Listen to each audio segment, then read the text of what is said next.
जेव्हा येवा तेव्हा बोंबलत असतो. रडतो नुसता. काय या या या.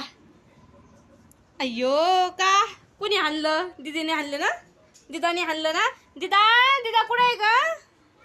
इकडे इकडं. का हाणलं नाही नी? तिने हाणलं ना?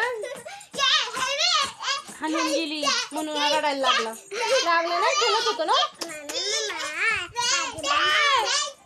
तिला कसा आरडतो. उतरा.